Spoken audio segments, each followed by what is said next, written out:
大家好，我是小丹，刚从集市上买了一些桃子，特别的新鲜。现在正是桃子大量上市的季节，这个季节的桃子水润多汁，营养丰富，便宜又好吃。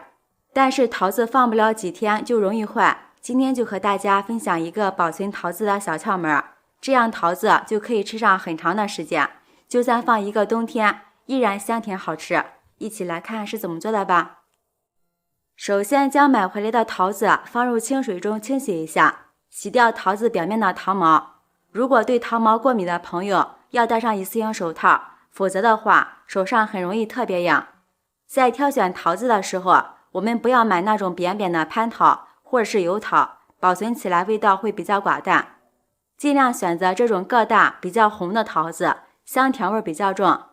这样我们下次拿来吃的时候依然可以保持它的味道、水分都是最好的状态。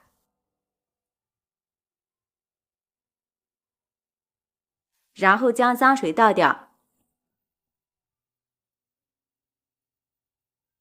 在桃子表面撒少许食盐，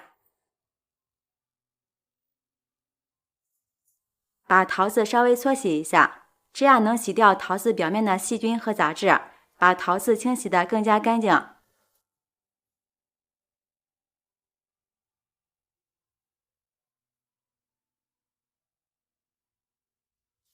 这里力气不要太大，否则很容易把桃皮搓破。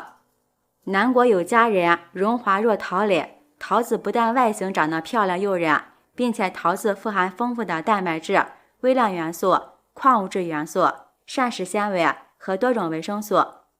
是一种高钾低钠的碱性水果，尤其是铁的含量比较高，大约是苹果的4倍。所以说，平时多吃一些桃子，对身体好处非常多。并且这个季节的桃子个大甜美又特别好吃，价钱又非常便宜，所以说我们可以一次性多买一些，保存起来，到了秋冬季节照样可以吃到香甜好吃的桃子。桃子全部用盐搓洗完之后，再用流动的清水冲洗一遍，这样桃子就被清洗得非常干净了，吃着也更加放心。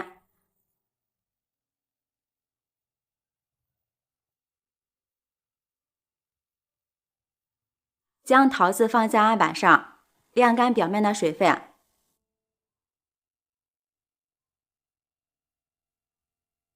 桃子晾干水分后，将桃子的外皮去掉，外皮会影响桃子的口感。这一步在挑选桃子的时候，要选择稍微硬一点的，软的桃子不好削皮，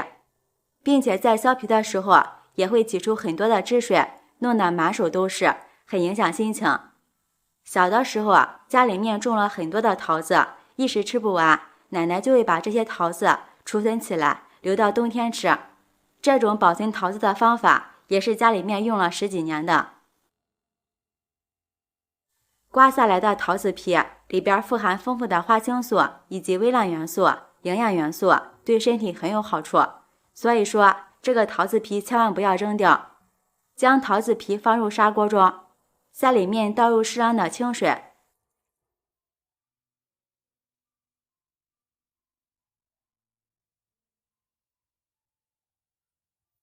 先用勺子搅拌均匀，然后盖上盖子，水开后煮上15分钟。下面准备几个储存桃子的玻璃罐，放入盆中，倒入适量开水给它烫一下，这里也可以放到蒸锅中蒸一下。在保存桃子的时候，一定要记得容器必须要经过高温消毒。在选择玻璃罐的时候，尽量要选择耐高温的，普通的玻璃罐放入之后很容易炸裂。玻璃容器烫好后，放一旁，将里边的水分晾干。下面来处理一下桃子，将桃子切成小块，这里根据自己的喜好来切就可以。夏天的桃子便宜又好吃，它不像冬天或者是春天的反季节大棚桃子一样寡淡无味，口感不好。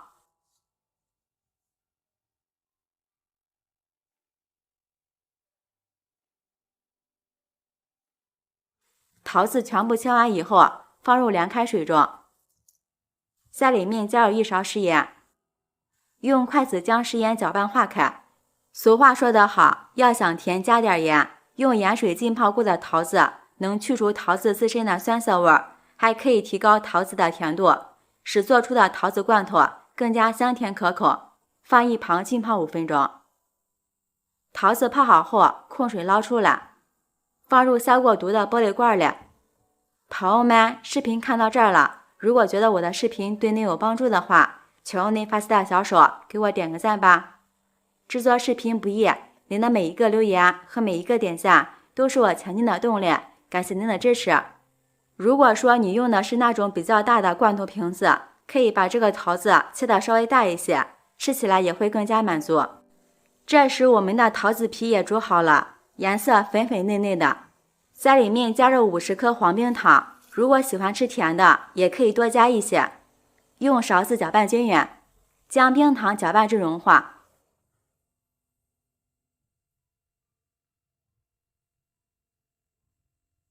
然后用漏网将桃皮都过滤出来，桃皮里边的营养成分都被煮出来了，所以也没有什么作用了，直接扔掉就可以了。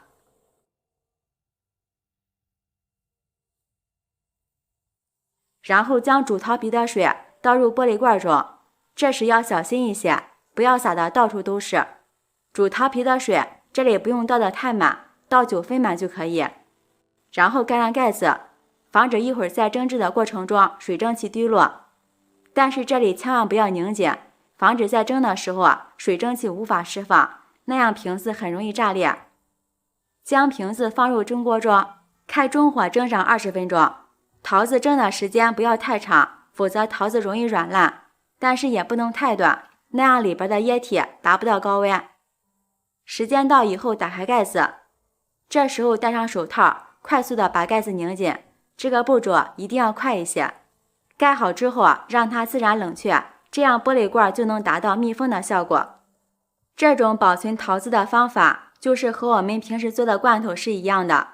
瓶子在这里随着温度慢慢的变低，盖子也会被吸的凹进去，这样就能达到一个真空的效果。用这个方法来储存桃子罐头，我们就能保存很长的时间，就算是放到冬天食用，也依然能保持新鲜甜美的味道。这个玻璃罐做好之后，直接放到阴凉通风的地方就可以了。如果想吃冰冰的，也可以放到冰箱中冷藏一会儿，这样桃子的味道吃起来凉凉的，特别的甜，真的是好吃又解暑。这里保存桃子罐头一定要注意2点：瓶子要保证无水无油，干净卫生；二是桃子蒸好之后要及时的把盖子拧紧，这样桃子就能保存很长的时间。好啦，今天的视频就分享到这里了，我是小丹，每天都会分享不同的美食视频，记得关注哦，感谢您的支持，拜拜，我们明天见。